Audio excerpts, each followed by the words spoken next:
ಎಲ್ಲರಿಗೂ ಹಾಯ್, ಬೆಳಗಿನ ಶುಭೋದಯ. ಇವತ್ತಿನ ಸುಮಾ ಕಿಚನ್ ಬ್ಲಾಗ್ಸಲ್ಲಿ ನಾಟಿ ಸ್ಟೈಲ್ ಬದನೆಕಾಯಿ ಪಲ್ಯ ಮಾಡೋದು ಹೇಗೆ ಅಂತ ನೋಡೋಣ ಬನ್ನಿ. ಮಾಡುವ ವಿಧಾನ: ಮೊದಲಿಗೆ ಬಾಣಲಿಗೆ ಕಡಲೆಕಾಯಿ ಬೀಜ ಸ್ವಲ್ಪ ಹುರಿಕೊಳ್ಳೋಣ. ಸ್ವಲ್ಪ ಫ್ರೈ ಆಗಲಿ, ಅದು ಸಣ್ಣ ಮಾಡಿ ಮೀಡಿಯಮ್ ಫ್ಲೇಮ್ ಮಾಡಿ ಹುರ್ಕೊಳ್ಳಿ. ಎಲ್ಲರೂ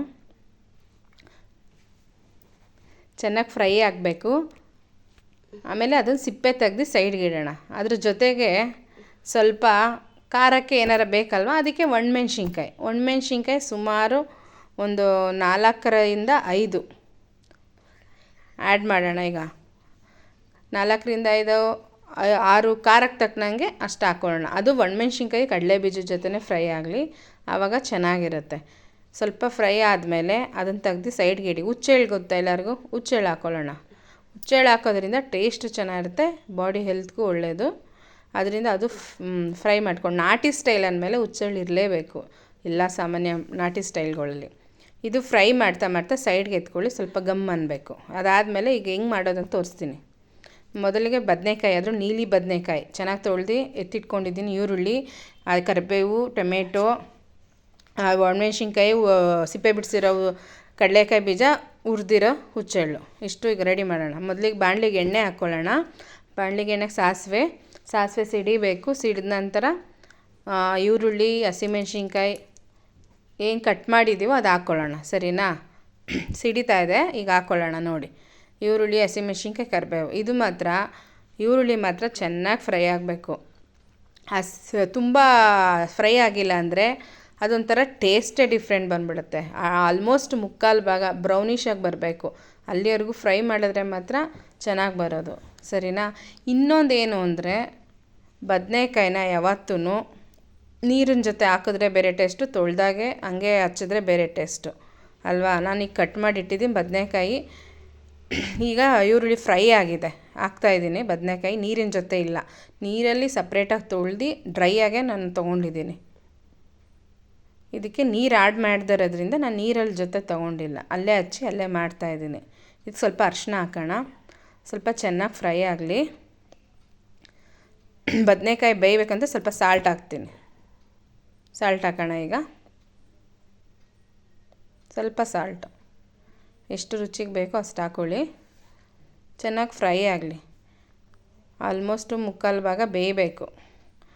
ಚೆನ್ನಾಗಿ ಫ್ರೈ ಮಾಡ್ತಾ ಇದ್ದೀನಿ. ಬದನೆಕಾಯಿ ಇದನ್ನು ತಿಂದವರೇ ರುಚಿ ನೀವೇ ಹೇಳಬೇಕು ನನಗೆ.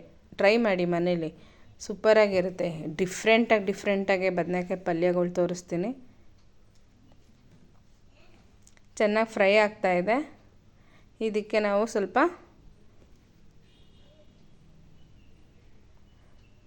ಸ್ವಲ್ಪ ಟೊಮೆಟೊ ಆ್ಯಡ್ ಮಾಡ್ಕೊಳ್ಳೋಣ. ಒಂದೇ ಒಂದು ಟೊಮೆಟೊ ಹಾಕ್ಕೊಂಡಿದ್ದೀನಿ, ಬೇಕಾದ್ರೆ 2 ಹಾಕ್ಕೊಬೋದು.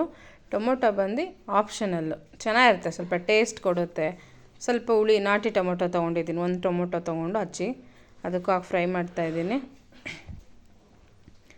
ಅದು ಸ್ವಲ್ಪ ಫ್ರೈ ಮಾಡೋಣ. ಚೆನ್ನಾಗಿ ಫ್ರೈ ಆದಮೇಲೆ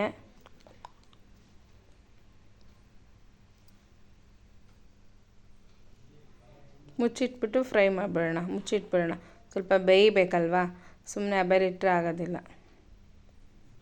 ನೆಕ್ಸ್ಟ್ ಚಪಾತಿಗೆ ರೆಡಿ ಮಾಡ್ಕೊಳ್ಳೋಣ. ಚಪಾತಿ ಹಿಟ್ಟು ಕಲಸೋಕ್ಕೆ ಸ್ವಲ್ಪ ನೀರು, ಸಾಲ್ಟ್ ಹಾಕ್ಕೊಂಡಿದ್ದೀನಿ. ಇದಕ್ಕೆ ಗೋಧಿ ಹಿಟ್ಟನ್ನ ಮಿಕ್ಸ್ ಮಾಡಿ ಚಪಾತಿ ಕಲಸೋಣ. ಚಪಾತಿ ಹಿಟ್ಟಿಗೆ ಕೆಲವ್ರಿಗೆ ಬರಲ್ಲ, ನೀಟಾಗಿ ಕೈ ಸಾಫ್ಟಾಗೆ ಕಲಿಸ್ಬೇಕು. ಹಿಟ್ಟು ಚೆನ್ನಾಗಿ ಬರುತ್ತೆ. ಏನು ಗೊತ್ತಾ, ಇದರಲ್ಲಿ ವೆರೈಟೀಸ್ ಮಾಡ್ಬೋದು. ನೀವು ನನಗೆ ಕಮೆಂಟ್ ಮಾಡಿ ಯಾವ ಥರ ಬೇಕು, ಏನು ಎತ್ತ ಅಂತ. ನೀವು ಯಾವ ರೆಸಿಪಿ ಬೇಕು ಅಂತ ಕಮೆಂಟ್ ಮಾಡಿ ದಯವಿಟ್ಟು. ನಾನು ಎಲ್ಲ ಥರ ರೆಸಿಪಿ ಹೇಳ್ಕೊಡ್ತೀನಿ. ಸರಿನಾ? ಈಗ ಆಗಿದೆ. ಕಲಸಿದ್ದು ಸ್ವಲ್ಪ ಎಣ್ಣೆ ಹಾಕ್ಕೊಬೇಕು. ಎಣ್ಣೆ ಹಾಕ್ಕೊಂಡಿದ ನಂತರ ಒಂದು ಅರ್ಧ ಗಂಟೆ ಇಲ್ಲ 1/4 ಗಂಟೆ ನೆನೆಯಕ್ಕೆ ಬಿಡೋಣ. ಮುಚ್ಚಿಟ್ಬಿಟ್ಟು ಈಗ ನೆನೆಯಕ್ಕೆ ಬಿಡೋಣ. ಚೆನ್ನಾಗಿ ನಾದಬೇಕು. ಚಪಾತಿ ಹಿಟ್ಟು ಮಾತ್ರ ಸಾಫ್ಟಾಗಿ ನಾದಿದ್ರೆ ಚಪಾತಿ ಸಾಫ್ಟಾಗಿ ಚೆನ್ನಾಗಿ ಬರುತ್ತೆ. ಇಲ್ಲಾಂದರೆ ರೊಟ್ಟಿ ಬಂದಂಗೆ ಬರುತ್ತೆ. ಹಂಗೆ ಕೈ ಅದ್ಮಿ ನಾದಿದ್ರೆ ಮಾತ್ರ ಸೂಪರಾಗೇ ಬರೋದು. ಮುಚ್ಚಿಡೋಣ. ಈಗ ಒಂದು ಅರ್ಧ ಗಂಟೆ ಮುಚ್ಚಿಡೋಣ.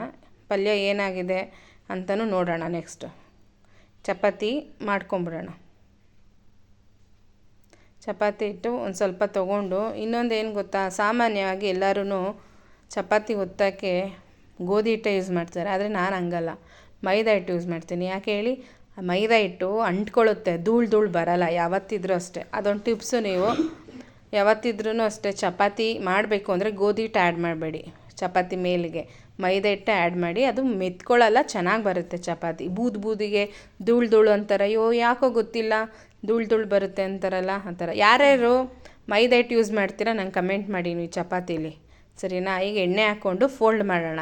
1 ಫೋಲ್ಡು 2 ಫೋಲ್ಡ್ ಮಾಡಿ. ಕೆಲವರು ಟ್ರಯಾಂಗಲ್ ಚಪಾತಿ ಹಿಂಗಂಗೆ ಒತ್ತುತ್ತಾರೆ, ನಾನು ಸರ್ಕಲಾಗೆ ಒತ್ತುತ್ತೀನಿ ನೋಡಿ. ಯಾರ್ಯಾರು ಮೈದಾ ಹಿಟ್ಟಲ್ಲಿ ಒತ್ತುತ್ತಾರೆ ದಯವಿಟ್ಟು ಕಮೆಂಟ್ ಮಾಡಿ. ಬೇರೆ ಥರದ್ರಲ್ಲೂ ಮೈದಾ ಹಿಟ್ಟುಗಳಲ್ಲಿ ಇಷ್ಟೊಂದು 1000 ಜನ ಇಷ್ಟೊಂದು ಥರ ಮಾಡ್ತಾರೆ, ನಾನು ಈ ವೆರೈಟಿ ಮಾಡ್ಕೊತಾ ಇದ್ದೀನಿ ಅಷ್ಟೇ. ಈಗ ರೌಂಡಾಗಿ ಒತ್ತುತ್ತಾ ಇದ್ದೀನಿ ಚಪಾತಿನ, ನೀಟಾಗಿ ಬರುತ್ತೆ. ಆ ಥರದ್ದು ಏನು ರಿಸ್ಕ್ ಏನೂ ಇರಲ್ಲ, ಈಸಿಯಾಗಿ ಬರುತ್ತೆ. ಚಪಾತಿ ಹಿಟ್ಟು ಸಾಫ್ಟಾಗಿರೋದ್ರಿಂದ ಈಸಿಯಾಗಿ ಬರುತ್ತೆ. ಈಗ ತವ ಬಿಸಿಗಿಟ್ಟಿದ್ದೀನಿ, ತವ ಮೇಲೆ ಹಾಕೋಣ ಫ್ರೆಂಡ್. ತವ ಕಾದಿದೆ, ತವ ಮೇಲೆ ಹಾಕಿದ್ದೀನಿ. ಒಂದು ಕಡೆ ಆದಮೇಲೆ ಸ್ವಲ್ಪ ಎಣ್ಣೆ ಹಾಕ್ಕೊಳ್ಳೋಣ. ಎಣ್ಣೆ ಹಾಕ್ಕೊಂಡು ಲೈಟಾಗಿ ಒಂದು ಅರ್ಧ ಟೀ ಸ್ಪೂನ್ ಎಣ್ಣೆ ಹಾಕಿದ್ರೆ ಸಾಕು. ತಿರ್ಗಾಕೊಂಡು ತಿರ್ಗಾ ಎಣ್ಣೆ ಹಾಕಿ ಸ್ವಲ್ಪ ಪ್ರೆಸ್ ಮಾಡಬೇಕು. ಯಾವತ್ತೂ ಅಷ್ಟೇ ಚಪಾತಿ ನೋಡಿ ಹೆಂಗೆ ಊದ್ಕೊಳ್ಳುತ್ತೆ, ಪ್ರೆಸ್ ಮಾಡಬೇಕು. ಪ್ರೆಸ್ ಮಾಡಿಲ್ಲ ಅಂದರೆ ಅದಷ್ಟು ಬರಲ್ಲ, ಸಾಫ್ಟಾಗಿ ಬರಲ್ಲ. ಎಷ್ಟು ಮೆದುವಾಗಿ ಚಪಾತಿ ಬರುತ್ತೆ ಅಂದರೆ ಅಷ್ಟೇ ಸಖತ್ತಾಗಿ ಬರುತ್ತೆ. ನೀವು ಮನೇಲಿ ಟ್ರೈ ಮಾಡಿ, ಸಾಫ್ಟಾಗಿ ಹಿಂಗೆ ಪ್ರೆಸ್ ಮಾಡಿ. ಈಗ ಆಗಿದೆ. ಪಕ್ಕದಲ್ಲಿ ಬದನೆಕಾಯಿ ಏನಾಗ್ತಾಯಿದೆ ನೋಡೋಣ ಬನ್ನಿ, ಅಲ್ವಾ? ಯಾಕಂದ್ರೆ ಚಪಾತಿ ಆದಮೇಲೆ ಬದನೆಕಾಯಿ ಪಲ್ಯ ಏನಾಗಿದೆ ಅಂತ ನೋಡಬೇಕಲ್ವಾ? ಬನ್ನಿ ನೋಡೋಣ. ಸೈಡ್ಗೆ ಇಟ್ಬಿಟ್ಟು ಬದನೆಕಾಯಿನ ಪಲ್ಯ ಏನಾಗಿದೆ ನೋಡೋಣ ಬನ್ನಿ. ಪ್ಲೇಟು ನೋಡೋಣ. ಪಲ್ಯ ಆಲ್ಮೋಸ್ಟ್ ಆಗಿದೆ ಅನಿಸುತ್ತೆ. ಬಿಸಿ ಇದೆ, ಬಿಸಿ ಇರೋದ್ರಿಂದ ಸ್ವಲ್ಪ ಕಷ್ಟ. ಈಗ ಆಲ್ಮೋಸ್ಟ್ ಬೆಂದಿದೆ. ನಾನು ಸ್ವಲ್ಪನೂ ನೀರು ಆ್ಯಡ್ ಮಾಡಿಲ್ಲ. ಟೊಮೊಟೊದಲ್ಲಿ ಸ್ವಲ್ಪ ನೀರಿರುತ್ತೆ, ಎಣ್ಣೆಲೇ ಬದನೆಕಾಯಿ ಫ್ರೈ ಆಗಿರೋದ್ರಿಂದ ನಡೆಯುತ್ತೆ ಅಲ್ವಾ? ಇದು ಡಿಫ್ರೆಂಟ್ ಟೇಸ್ಟು. ಸ್ವಲ್ಪ ನೀರು ಹಾಕಿದ್ರೆ ಇನ್ನೂ ಸಾಫ್ಟಾಗಿ ಬರುತ್ತೆ ಪಲ್ಯ, ಆದರೆ ಟೇಸ್ಟ್ ಮಾತ್ರ ಡಿಫ್ರೆಂಟ್ ಬರುತ್ತೆ. ನೀರು ಇಲ್ಲದೆ ಮಾಡೋದಕ್ಕೂ ನೀರು ಇರೋದಕ್ಕೂ ಮಾಡೋದಕ್ಕೂ. ಈಗ ನೆಕ್ಸ್ಟ್ ಇದಾದಮೇಲೆ ಪೌಡ್ರ್ ಮಾಡಿ ಇಟ್ಕೊಂಡಿದ್ವಲ್ಲ, ಹುಚ್ಚೆಳ್ಳು, ಕಡಲೆ ಬೀಜದ ಸಿಪ್ಪೆ ಬಿಡಿಸಿ, ಒಣಮೆಣ್ಸಿನ್ಕಾಯಿ, ಇಷ್ಟು ಪೌಡ್ರು ತರಕಾರಿಯಾಗಿ ಪೌಡ್ರ್ ಮಾಡಿ ಇಟ್ಕೊಂಡಿದ್ದೀನಿ. ಇದನ್ನು 4 ಸ್ಪೂನ್ 3 ಸ್ಪೂನ್ ಆ್ಯಡ್ ಮಾಡೋಣ. ಅದು ಆಲ್ಮೋಸ್ಟ್ ಬೆಂದಾದಮೇಲೆ, ಮುಂಚೆನೇ ಮಾಡಬಾರ್ದಿದ್ದು, ಬೇಯಬೇಕು. ಬೆಂದಾದ್ಮೇಲೆ ಆ್ಯಡ್ ಮಾಡಬೇಕು. ಇದನ್ನು ಹಾಕಿ ಚೆನ್ನಾಗಿ ಮಿಕ್ಸ್ ಕೊಡೋಣ. ಒಂದು ಮಿಕ್ಸ್ ಕೊಟ್ಟು ಸೂಪರಾಗಿ ಎಲ್ಲ ಕಡೆ ಸ್ಪ್ರೆಡ್ ಆಗುತ್ತಲ್ವಾ? ನೆಕ್ಸ್ಟ್ ಇದಾದಮೇಲೆ ಇನ್ನೂ ಒಂದು ಆಪ್ಷನ್ಸ್ ಇದೆ. ನೀವು ಸಾಂಬಾರಿಗೆ ಬೇಳೆ ಸಾರು ಪುಡಿ ಯೂಸ್ ಮಾಡ್ತೀರಲ್ಲ, ಬೇಳೆ ಸಾರು ಪುಡಿ, ಅದನ್ನು ಹಾಕಲೇಬೇಕು. ಹಾಕದೇ ಇದ್ದರೆ ಬೇರೆ ಟೇಸ್ಟು, ಹಾಕ್ದಾಗೂ ಬೇರೆ ಟೇಸ್ಟ್. ಒಂದು ಯಾವ್ದಾರ ಮಿಸ್ ಆಯಿತು ಅಂದರೆ ಟೇಸ್ಟೇ ಡಿಫ್ರೆಂಟಾಗಿ ಬರುತ್ತಲ್ವ?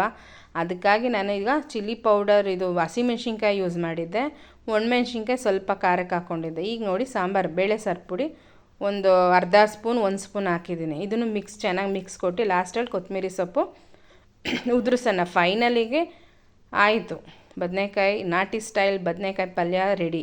ಇದು ರೊಟ್ಟಿ, ಚಪಾತಿ ಸಖತ್ತಾಗಿರುತ್ತೆ, ಅನ್ನದ ಜೊತೆಗೂ ಚೆನ್ನಾಗಿರುತ್ತೆ. ಸೂಪರ್ ಕಾಂಬಿನೇಷನ್ ನೋಡಿ. ಚಪಾತಿ ಜೊತೆ ಬ್ಯಾಟಿಂಗ್ ಮಾಡ್ತಾರೆ. ನನ್ನ ಚಾನಲ್ನ ಸಬ್ಸ್ಕ್ರೈಬ್ ಮಾಡಿ, ಲೈಕ್ ಮಾಡಿ. Bye friends.